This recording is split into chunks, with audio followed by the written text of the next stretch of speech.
akkuma seera keenyaatti hangafa laattee gaarii ture. Barsiisaa koo hangafa waan ta'aniif bishaan tokkorraa dhumnee wal lollaa'ee jedha. Bishaan tokkorraa dhumnee wal ajjeesnaa. Madda tokkorraa dhumnee wal nyaannaa. Waloomaafis wal dhabdeefis ni oolu jedhama. Kun immoo Itoophiyaan akka bishaan kana hin tuqne gochuu yaadu. Kun seera addunyaa irratti hin jirre. Inni kan lukkuu laatee, inni kan lubbuu laatee jireenya ofii aarsaatti gochuudhaan milkeessite kun waan bara baraa itti boonnuudha. Kun isa hoogganameeti kan dhufe. Injifanneerraa amma bu'aa isaa dhabdhamna jedheeti namni mana manatti eega. Investoroonni alaa industirii irratti qonna irratti yoo dhufan albuuda irratti yoo dhufan piraayimarlii kan enerjiin jiraayedha. Kuni gaaffii guddaa deebiseera. Warri gargaajallaa jiran sun yeroo hundumaa rakkoo hinaaffaa guddaa keessa jira. Yeroo falmii ture uummanni Itoophiyaa guutuun hin beeka yeroo isin ministeeras turtanii. Taaktikiin isaan fudhatan gizee hunda negosheeshinii keessatti waan ta'e akka mallatteessu annuu ta'u sirriitti qabanneet mo'anneet ba'a. Yaarumsaa keenya waan xumurameefitu ibsaan jiraachuu isaatiin halkan kana kan magaalaan keenya akkas bareeda. Uummanni ammam dhamdhamatee jira. Tuuristiin hoggaa dhufu biyyi kun halkan dukkanamoo halkan ifa jedhu injooy gochuu barbaada. Kana gochuudhaaf kun humna nu kenna. Bishaan carraa guddaa qabna. Aduurraa carraa guddaa qabna. Qilleensaan carraa guddaa qabna. Ijoollee baratti dargaggoo kan taate baay'ee qabaachuun keenya. Qilleensi biyya kana jiru qilleensa buutii qabeenya akkasuma danda'u ta'uusaa kana.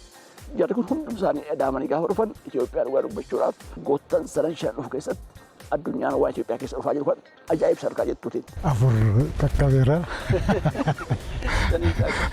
Shanaffaa jedhee hin calqaba. Fuel based economy irraa gara electric renewable energy electric based economy jijjiiruu dandeenya.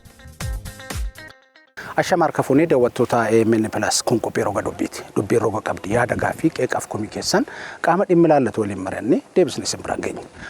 Qophii keenya irraa keessatti hidhi guddicha haaromsa Itoophiyaa ijaaramee xumuramee tajaajila kennaa jira. Erga ijaaramee xumuramee asitti tajaajilli uummanni argatu akka biyyaatti maal fakkaata? Hojii dhabdummaa xiqqeessuu fi akkasumas piroojeektoonni gurguddoon biroo hojjetaman investimentiiwwan kanaan wal qabatanii hojjetamanii fi hojiin dippiloomaasii amma biyyi keenya hojjettu dhageettii keenya wal qabatee maalirra jira kan jedhu irratti ministeera bishaanii fi enerjii Dr. Injiinar Habtaamuu Ittafaa ministeera bishaan jallisii fi enerjii ta'anii duraan hojjetaa kan turan Ameerikaatti ambaasaadara Itoophiyaas ta'anii kan hojjetan Dr. Injiinar Silashii Baqqalaa waliin turtii taasisan isin biraa geenya turmaanni keessan AMN Plus waliin haa ta'u. Keessummoota keenya yeroo baay'ee dhiphaa qabdan keessaa nuuf kennitanii marii kana fayyamamoo ta'uu keessanii fi maqaa daawwattoota keenyaatiin isin galatoomfadhaa ulfaadhaa naa dhufu. Bishaanii daangaa qaxxaamuranii jiran kuni waloomaafis wal dhabdeefis ni oolu jedhama. Maal jechuudha? Baay'ee guddaa ulfaadhaa akkuma seera keenyaatti hangafa laattee gaarii ture. Barsiisaa koo hangafa waan ta'aniif galatoomii kan egaa waa'ee bishaanii yoo cannoo mannee fudhattee naasni isa guddaa dhiisiiti akkuma biyya keenyaatti namni tokko akka maatiitti madda tokkorraa gaafa bishaan dhuga jettee fudhattu nuyi bishaan tokkorraa dhumnee wal lollaa'ee jedha.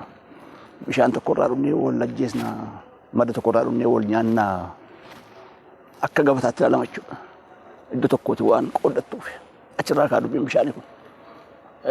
Fudhattee gaafa deemtu kun guddataa gaafa deemtu akka biyyaatti immoo biyyi garaagaraa bishaan akkasii walii wajjin gaafa qooddattu carraa guddaa fidee dhufa adee kana yaadoon. Aadaa iddoo biraa jiru hin beeknu aadaa Itoophiyaa keessa hundumaa deemtee olaalte naannoo hundumaa deemtee olaalte madda tokkorraa bishaan gaafa waraabbattu madda tokkorraa gaafa ofii keetii dhudhu madda tokkorraa beellada kee iddoo tokkotti yoo bobbaafatte walii galteeti kan fayyadamtu. Uummata keenya naannoo horsee biraa yoo ilaalte madda tokkorraa bishaan obaafatu lafitti wal lolan achirratti yookaan achirratti walii galu. Kanatti wal lolan yoo bishaan nanqate yoo waan tokko dabinni jiraate yoo achi keessa rakkinni jiraate bishaanii wal qabatee walitti bu'uun kun hima jiraata. Walitti bu'uunsi kun garuu iddoo fagoo kan ga'u miti. Kan namni dafee araaramu boriif ta'uu arguun sana waan ta'eef. Loon jirti, lubbuun namaa jira, uummati jira, hawaasi jira, gosti jira. Kun hundumtuu kan walitti isaan fidu bishaan sana, madda sana yookaan eelaa sana jechuudha. Kanaaf maddatti lafti wal ga'ee yookaan ofii dhugu yookaan ofii waraabbatu yookaan beellada isaa obaafatu yookaan gaala isaa obaafatu. Biyya Itoophiyaa keessatti hojii guddaadhaatti kan fudhattee ilaaltu lafi namni itti bishaan kana waliin fayyadamu. Ofii obaasuu waan mochaa fuutii namni jal'isitti fayyadamellee walii galteedhaan kan namni keenya aadaa jiru bishaan jiru namni kuduraa mudura isaatti oomishatu malee wal saamee wal lolee miti. Ofiisa dhuguu beeladaaf isa ta'uu qonnaaf isa ta'uu aadaa nuyi qabnuun wal faana fayyadamna kan keenya kan jedhu kun akkataatti bishaanatti walii galtee raawwatu sana waan agarsiisuuf akkasittan kan hubadhu jechuudha. Kanaaf muuxannoo guddaa biyya qabdu Itoophiyaan qabdu aadaa nuyi qabnu aadaa sabi keenya qabu aadaa horsee bulaan keenya qabu aadaa qotee bulaan keenya qabu aadaa maatiin keenya qabu sabi qabu iddoo tokkotti qabu kun utuu guddatee biyya biraatti illee deeme fakkeenyummaa guddaa waan ta'uu danda'udha jechuudha. Inni daangaa qaxxaamuru kun wal dhabdeef ta'aa jedhu bishaan daangaa qaxxaamuran egaa qabna hedduu laga guddicha Abbayyaa irraa ka'ee isa guddicha irraa ka'eeti. Hollaas walitti hidhuu danda'a. Hollaas immoo sababa gaa faayidaan kun jira. Faayidaan waloo jira. Faayidaan immoo akka biyya biyyaatti jira. Numa walitti nama buusa kan jedhu kunis jira kan jedhu fan kaase. Ambaasaadar. Dhuguma akkuma kabajamoon Dooktar Habtaamuun jedheeti. Namni laga tokko keessa jiraatu hundi waliin ta'eet hirateet wajjin jiraata malee tokko argatu tokko immoo agaboo buluu haadhoo baa'oo waan jedhu seerri hin jiru. Addunyaa guddaatti wanta akkanaan jiru addunyaa irratti wanti ilaaltu seeraan qabameet warri tabbarra jiraatan akka keenyaa warri gammoojjii keessa jiraatan walumaan hirataniit walii hubataniit ittiin fayyadamu. Wanti Naayil keessa jiru rakkisaansaa warri dakaa akka Misrii fi Sudaan nu dura waan tokko tokko ittiin fayyadamaniiru. Inni akkuma jirutti gara nuti immoo baay'een fudhanne bishaan kana keessa. Gara fuulduraatti isa nuti yaadnu hunda akka nuti hin hojjenne gidiraa aayidiyaa adda addaa fidaniitoo kun akka hin taane akka Itoophiyaan bishaan kanaan hin fayyadamne miidhaa guddaa gochuu turanii kanuma gara fuulduraatti fufanii immoo Itoophiyaan akka bishaan kana hin tuqne gochuu yaadu. Kun seera addunyaa irratti hin jirre isaanuma gidduutti illee argite Sudaaniif Ijipti addaan hirataniif amma kana Sudaanaa fudhattu amma kana immoo Ijiptaa fudhattu jedhu.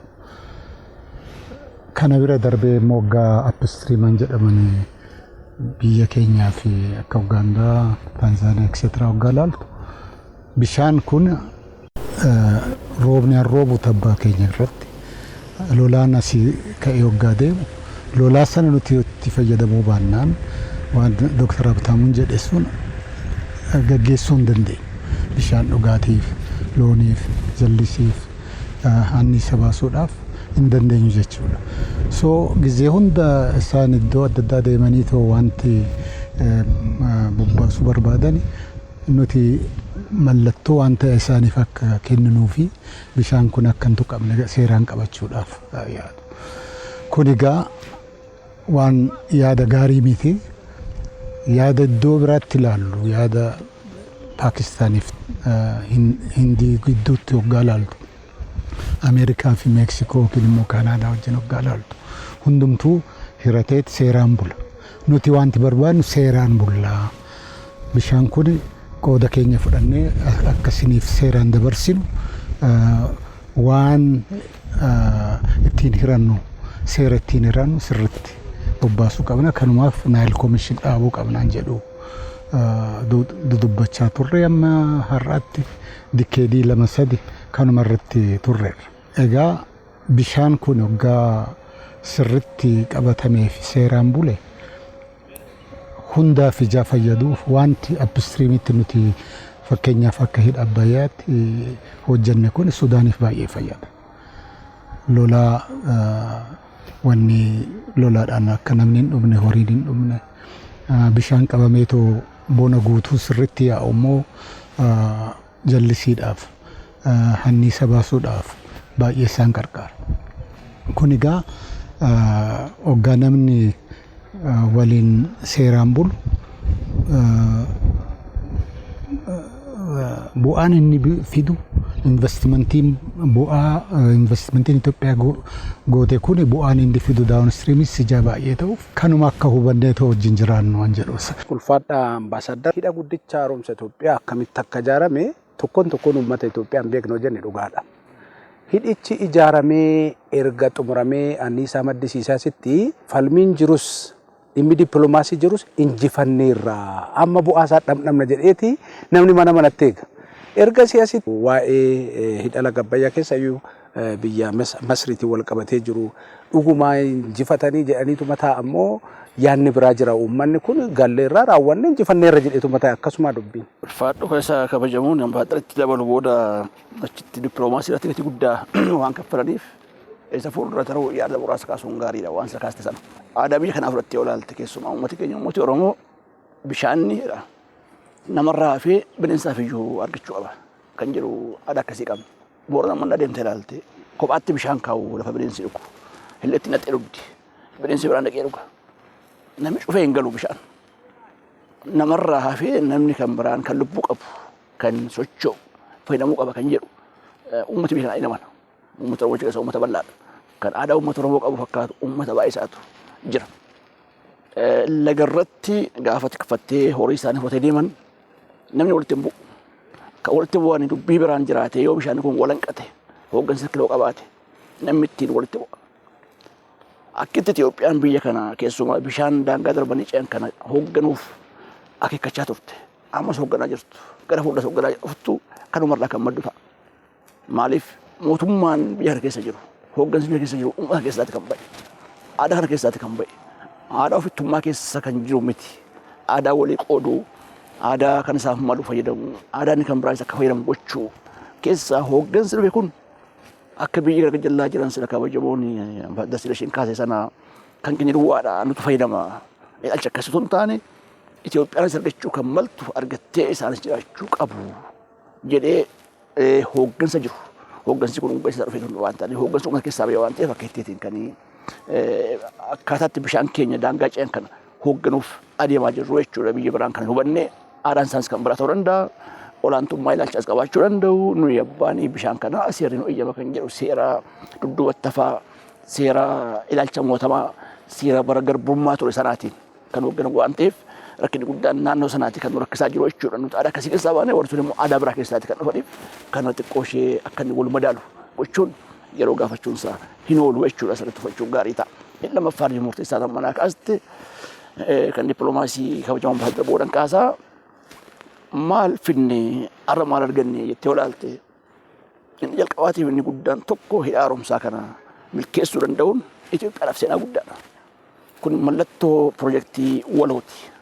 Wal faana dhaabattee walii wajjin hiriirtee waan qabdu walitti gumaachitee haati hiyyeessaa utuu hin qabaatin sabbata isheerraa hiiktee qotee bulaan utuu hin qabaatin maashiisarraa waa argatu gumaachee inni kaan lukkuu laatee inni kaan lubbuu isaa laatee salphaatti miti akkitti kun raawwachuu danda'e. Waggoottan hedduu harkifatee kan dhufe kun mallattoo tokkummaa.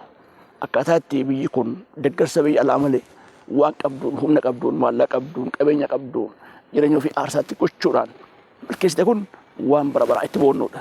Kunis hoogganameeti kan dhufe. Calluma malees immoo miti jechuudha. Akkitti rakkoo achi keessa ture sana sirreessanii keessumaa ijjiirama kanaa asitti haaromsaa kun haaromsaa ta'uu qaba jedhamee kabajamoo muummicha ministeeraa mallattoo addaatiin yeroo hundumaa hoogganuudhaan kan dhufe kun addunyaan irra hidha haaromsaa keessan Afrikaan daam waan milkaa'ina addaa hojjette Itoophiyaan jedhee waa'ee keenya yookaan gaarummaadhaan yookaan hinaaffaadhaan muraasa utaan iyyuu kan kaasan sun waan Itoophiyaa itti boonuu qabdu tokko achirratti fudhachuun gaarii ta'a. Erga kana goonee immoo maali afaanuma qabanne teenya moo waa arganneerra kan jedhu kanaa kaasteedha. Warri gargajallaa jiran sun yeroo hundumaa rakkoo hinaaffaa guddaa keessa jira. Itoophiyaan maaf fayyadamti maaf kana jalqabdi kan jedhu kan dhiishuu qabu waa lama kaasu. Tokko jalqaba yerootti eegalle yerootti hidhaa kana gaggeessaa turre sana Itoophiyaan bishaan hojii qabachuudhaaf adeemti. Itoophiyaan akka nuti beela qunnu gochuuf adeemti. Itoophiyaan akka nuti dheebonnu gochuuf adeemti. Numi dhufuun jaarti malee Itoophiyaan maddannis abdee miti. Bishaan baay'ee qabdi. Maaliif hidhaa keenya qabdi kan jedhu kana maqaballeessii gurguddaa miidiyaalee lixaa kana fayyadamanii namoota loobistii biyya gurguddaa jennee ilaallu keessatti illee namoota qacaratanii Itoophiyaan duula gochaa gaggeessaa turaniiru.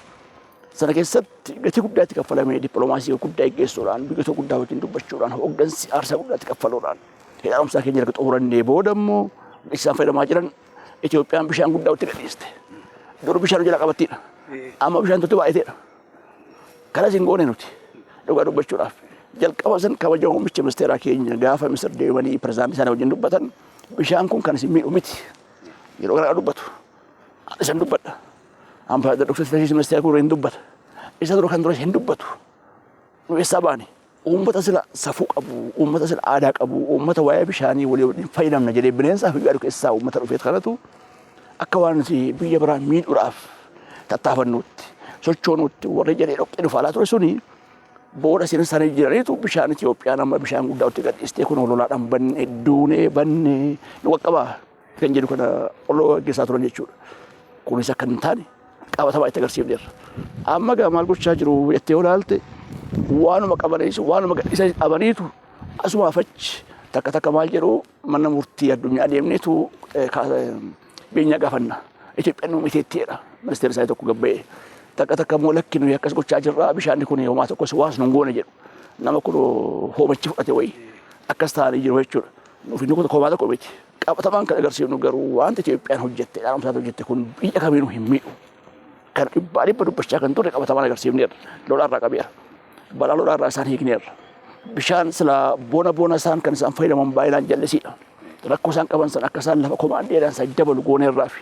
Kanaaf nu wateeffachuu qabu turan. Biqiltuu biliyoona 48 Itoophiyaan dhaabde keessaati parsantii 39 kan ta'u kan dhaabbate laggawwan gara naannootti yaa'u keessatti takkazee Abbayyaa fi Baaroo keessatti dhaabbate. Biqiltuun dhaabbate kun bishaan maddisa. Bishaan dabala. Biyyoota sila asii qabee dhaqee hidhaa isaanii guutuu sanatu dheerisa. Kanaaf hidhaan isaanii waggaa baay'ee tajaajilu isaan godha. Kanaaf iyyuu nuti kan gaafachuu qabnu ture payment for ecosystem service. Tajaajila nuti bishaan sana daballee bakka nu kaffalan. Muuxannoo addunyaarra jiru. Ameerikaaf Kanaadaan qabu. Chaayinaan qabdi. Ameerikaaf Meksikoon qabu. Kanayyuu kan gaafachuu qabu nuyi. Isaan kana dagataniitu akka waan isaan miineetti kan isaan odeessan sana asiifachi kan isaanii balalammaa jiran. Isa kana gaafuma isaan dhufan gaaffii barbaachisaa ta'e deebisuuf hin gaariidha. Dhimmuun dippiloomaasii wal qabate keessaayyuu yeroo kanaan dura yeroo falmii ture uummanni Itoophiyaa guutuun hin beeka yeroo isin ministeeras turtanii ergamee hidhichi xumurame asitti haalli dippiloomaasii maal fakkaata? Haalli dippiloomaasii karaa hidha Abbayyaa negoosheeshiniin dhumeera.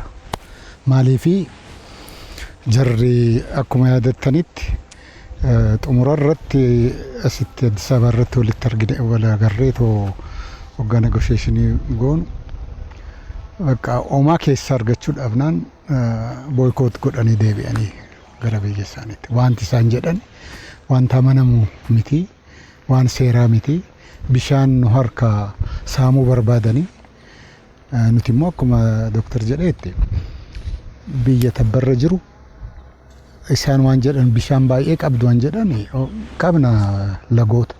Lagoonni sun ittiin fayyadamuu waannaan hundi isaanii tiraansbaawundarii yookiin daangaa ce'anii deemu. Kun jechuun maal jechuudha? Itoophiyaan gara Sumaalees karaa Bishabaleen deemu, gara Keeniyaas san deemu, gara Sudaanis san deemu hunda itti fayyadamuu waannaan nuti harka duwwaa hafna jechuudha. Lammaffaa bishaan jechuun bokkaa miti. Isaan bokkaa baay'ee qabdu jedhu. Bokkaan gaa biqiltuu biqilsuudhaaf hin ta'a. Malee innuu bokkaan sun yoo ciccite callaa gaarii namatti hin kennu. Isumaan fayyadamaa malee bishaan hin tuqinaa jedhu. Kunis wanti seeraa miti. Taaktikiin isaan fudhatan gizee hunda negoosheeshinii keessatti waan ta'e akka mallatteessinu fi akka gara fuulduraatti isaan international court whatever security council geessuudhaaf malee negoosheeshinii sanarratti iddoo hunda geenyeerra. Ameerikaatti deemneerra, Afrikaa keessatti teenyeerra, security council deemnee hunda irratti nuti dubbisaa gara biyya keenyaatti deebisneetu annuu ta'u sirriitti qabanneet mo'anneet baane jechuu hin danda'amu. Isa booddee wanti jiru gaa Dooktar Haftaamuun baay'ee isatu baay'ee beeka. Wanti baay'een jiru. Homaa gochuu hin danda'an. Wanti ta'uu qabu actually comprehensive framework agreement jenneetu Nile Basin Initiative keessatti guddateetu amma komishinii ijaaruudhaaf tattaafatu kan sirriitti walitti qabneetu institutionii argachuu qaba. Gara fuulduraatti jallisii ni ijaarra, bishaan dhugamus ofii ijaarrannaa, hanniisa sin baafnaa. Kuni garuu tokko hundi isaanii bishaan hin hir'isan, tokkoon isaanii hir'isuu danda'u. Haa ta'u malee nuti garee ijaa qabnuuf bishaan keenya keessaa isaan fayyadamna. Sheerii keenyaan fayyadamna jechuudha. So dippiloomaasii kun amma baay'een achirra hin jiru. Haa ta'u malee gara fuulduraatti dhufuun isaanii hin oolu. Waggaa nuti waan biraa immoo ijaaruu calqabnu ka'uun isaanii hin oolu. Uummanni Itoophiyaa akkatti ijaare isinis kaastanii waggoota dheeraafis himamaas beekas ture uummanni. Ammoo anniisaa achirraa maddus ta'e walumaa gala anniisaa maddeen garaagaraa irraa maddu uummanni ammam dhamdhamatee jira. Amma nara duubatti deebitee fudhattee ilaaltee utuu haaromsaa kana hin xumurini yookaan utuu anniisa maddisiisuun jalqabin biyya kana keessatti anniisi maddifamu yookaan anniisi nuti maddisiisu akka walii galaatti meegaawaattii 4,500 jaan caalu. Kana jechuun har'a erga haaromsaa keenyaa xumurree booda gara meegaawaattii 1,800 seqnee jirra. Dachaa goonee jechuudha. Hin jalqabaa kana. Waa tokko yoo kuusaa keessaa qabaatte yookaan dandeettii anniisa maddisiisuu keetii uumachuu danda'uun hin jalqabaa isa guddaadha. Inni lammaffaaniif murteessaan immoo anniisa maddee kana raabsuudha. Isa raabsame kana kan uummata kana bira ga'uu danda'u. Uummati maal dhandhameetti yoo na ilaalte yoo na gaafatte Finfinnee keessatti kanaan dura kan ture icciitinsa ibsaatiif amma kan jiru tokko miti. Jira guddaa qabna. Waggaa 5 fuuldura kan qabnuu fi amma kan jiru tokko miti. Icciitiin sun immoo icciitiin duwwaa firikwensii icciitiin duwwaa osoo hin taane immoo icciitii immoo hammam tura. Dur ibsaan tokko badee guyyaa lama nima bula. Finfinnee magaalaa keessatti sii kaasa kan. Har'a ibsaa yoo cite tarii sa'aatii tokko lama caalaa jalaan turu. Isumayyuu sadarkaan icciita sa'aatii gadi weeraa citees immoo hamminni itti badee turus baay'ee su dandeenya jechuudha. Maaliif kuusaa keessaa waan qabnuuf yookaan generation capacity kan jennu sana guddaa waan qabnuuf anniisi maddaa jiru guddaa waan ta'eef kun bu'aasa guddaadha.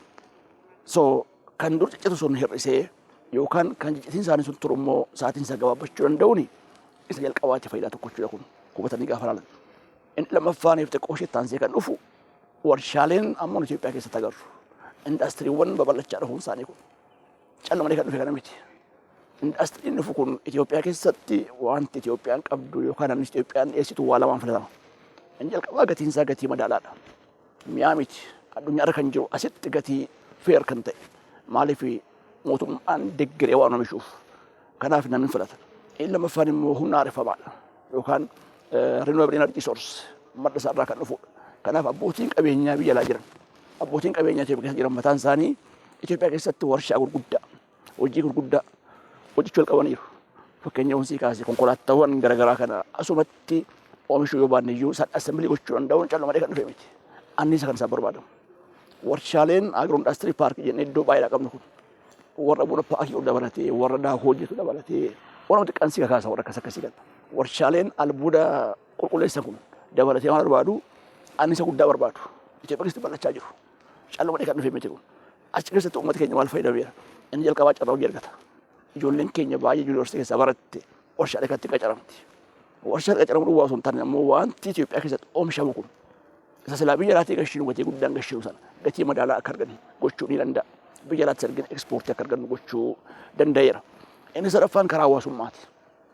Finfinnee fudhattee olaalte asuma lafa jiru bishooftu kana horaarsa dheera jirra manuti. Halkan kana mootu agarte naannoon kun akka inni bareedu. Finfinnee amma ilaalte akka inni bareedu. Tajaajila halkanii daldalli waa hundi isaa dabalameera. Koriidar jennee har'a kan ittiin hojii guddaa hojjetamee mul'atu kun gatii marga dhaabdeef gatii daandii hojjetee waadhaaf miti. Inni jalqabaatiif inni murteessaan tokko ibsaan jira. Ibsaan jiraachuu isaatiin halkan kana kan magaalaan keenya akkas bareeddu. Fooliiwwan gurguddaa ijaaraman kun Finfinnee qofa miti bishooftu kottu Adaamaa deemii Jigjigaa deemii Samaraa deemii gara Baatti yoo deemte kibba Hawaasaa bu'ii Arbaa Mincii deemii Lixa Jimma deemii Naqamteen deemii Wallagga deemii Asoosaa deemii Bahar Daar deemii Gondarinnaa deemte. Hundi isaanii kun magaalaan keenya kun hammi namaa guddeedha waa'ee Itoophiyaa keessatti guddaa dhufaa jiru. Maal ilaalan kan magaalaa akkas bareedduun jalqabaatiin murteessaan tokko ifi jiraachuu isaati. Ibsaan jiraachuu isaati. Kun callaa malee kan dhufe miti.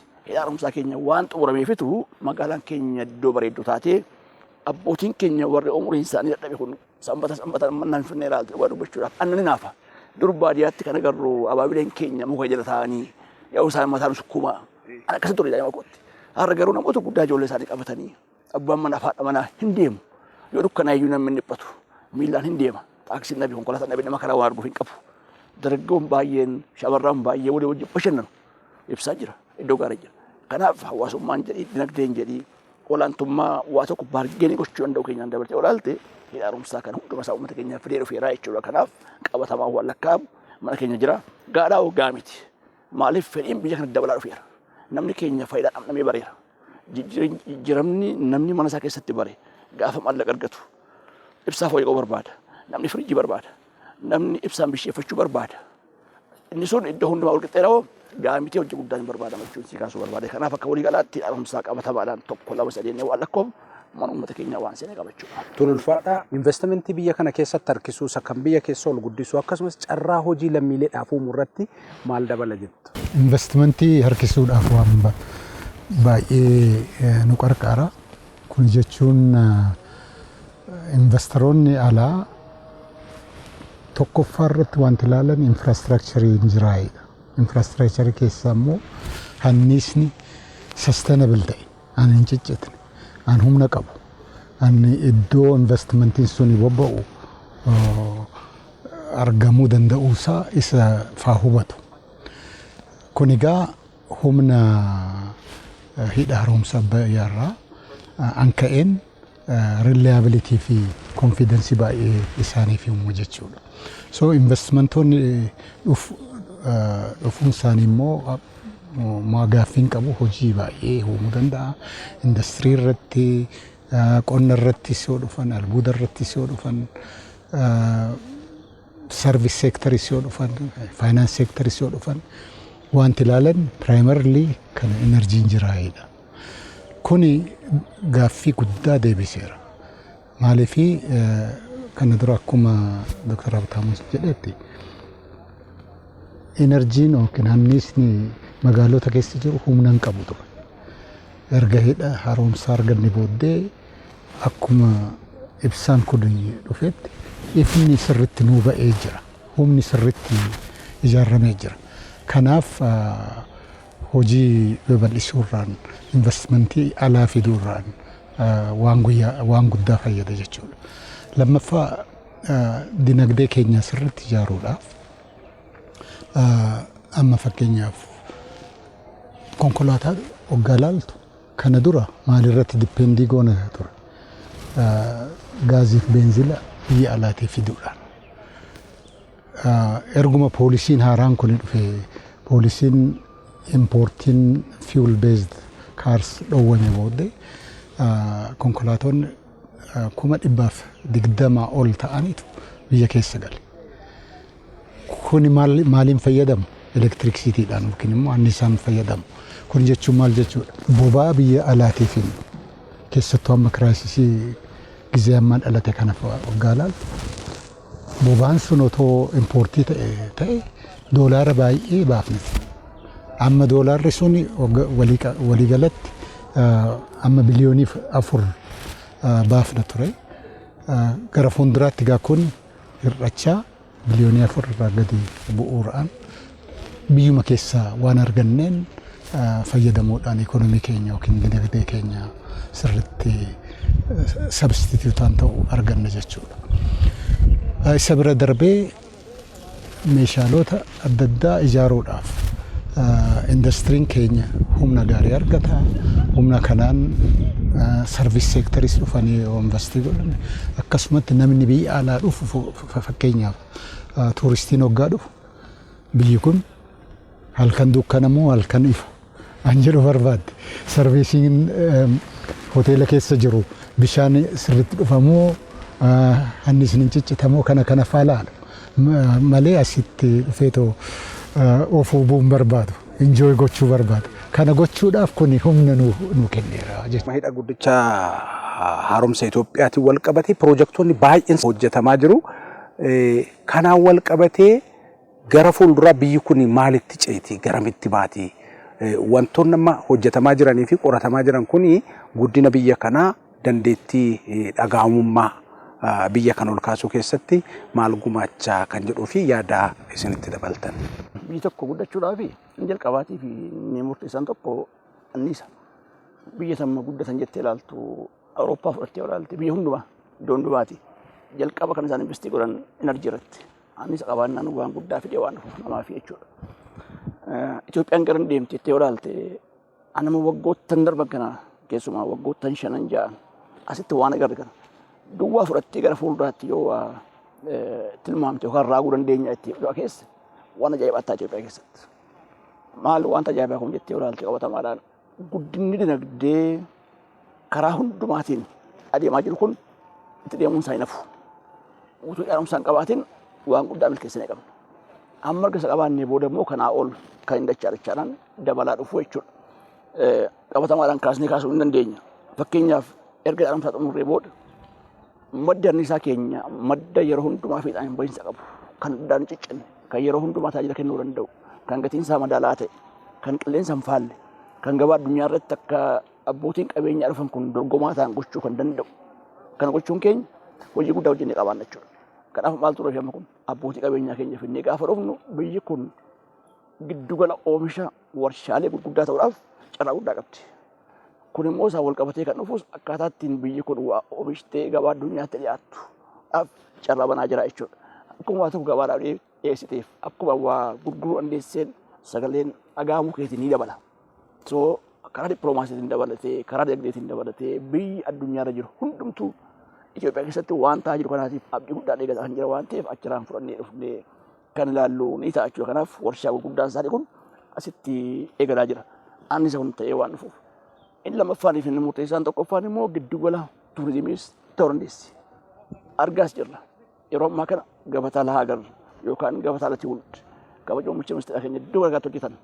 Gaafa laaltu abbootiin qabeenyaas haa ta'u namoota dhuunfaa naannoo sana jiran achirratti misoomsuu danda'an namni biyya baay'ee jiru kun maal fidee dhufaa jira iddootti boqotu barbaada iddootti bashannanu barbaada iddoo kan namni deemaa jiru kun gara biyya Arabaa kana har'a biyya Arabaa lafa namni baqatu ta'aa jira Itoophiyaa lafaa dhufa jechuudha qophaa'uu qabna kanaan nuti namni dur Dubaay deema namni dur Omaan deema iddoo tokko deema bashannana achi keessa barbaada namni dur gara iddoo biraa deemuu barbaada achi deemuu hin danda'amu warumti biyya Awurooppaa jiran kun warumti gara biyya lixaa jiran kun kanaaf Itoophiyaan kanaaf maal ta'u qabdi harka ishee bantee jechuun murteessaadha jechuudha. Anniisa qabaattee booda iddoolee nuyi qabnu iddoo bishooftuu keessaa qabnu kun akkas kan bareedan dabalatee alala killaa kan qabnu dabalatee iddoo hundumaa hojjetamaa jiran kana gaafa laaltu naannoo sanatti ibsaan ga'ee hundaa isaas qabachuudha. Annis iddoo murteessaa qabachuudha. Kanaaf turizimiidhaaf carraa guddaa kan fidee dhufaa jiru.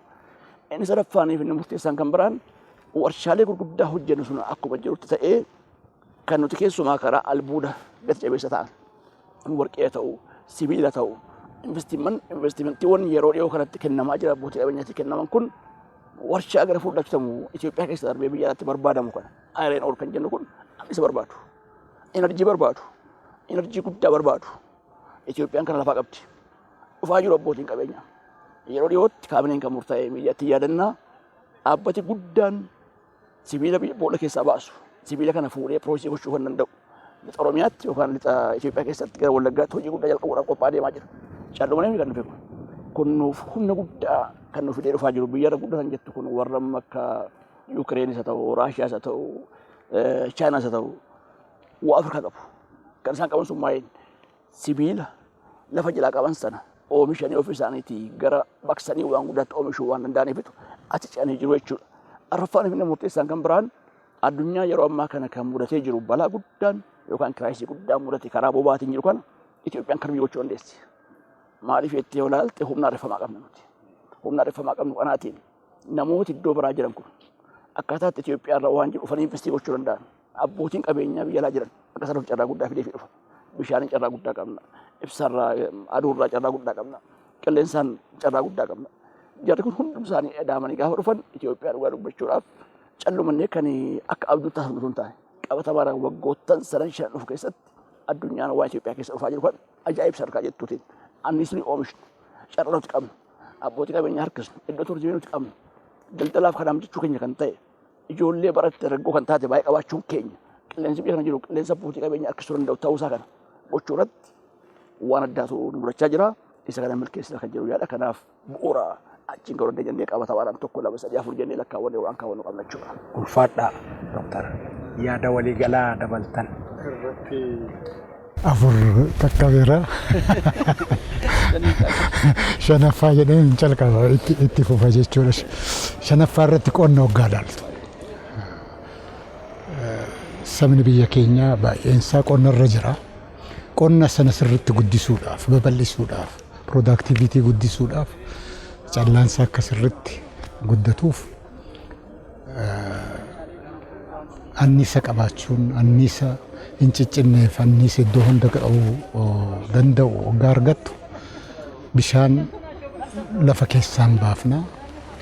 Bishaan daawunstiriim yookiin gammoojjiidhaa gara tabbatti asiin olii paampii gooneetu jallisiidhaan oomishuu dandeenya. Kuni jechuun callaa keenya guddisuu danda'a jechuudha. Gara fuulduraatti waggaa ilaallu Itoophiyaan agricultural productivity duwwaa otoo hin ta'in agro processingii kana sirriitti paakeej gooneetoo buna yoo oomishne bunni keenya akkanumatti erguu otoo hin ta'in value add gooneetoo irratti wanni waan bu'aa guddaa fidu gooneetoo paakeej goonee waggaa erginu biyyi keenya ekonomiis yookiin dinagdee ijaaruu dandeessi. Karaa biraatiin tiraanspoortii seektaris waggaa ilaaltu. Ammaaf laayit reeyil tireen isa jedhamu isa Finfinnee keessa jiruu fi isa Jibuutiitti nu gaggeessu waggaa ilaallu innis elektiriikiidha. Kunis babal'achuu danda'a. Ilaalcha gara fuulduraa waggaa qabdu. Tiraanspoortii seektariin jeneraali tiraansfoorm waggaa godhu keessattuu fuel based economy irraa gara electric renewable energy electric based economitti jijjiiruu dandeenya jechuudha. Kun jaaffaa ta'a.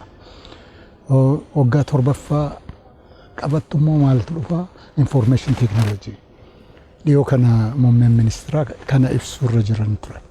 Information technology iddoo hunda geessuudhaaf primarily wanti barbaachisu anniisa jedhani.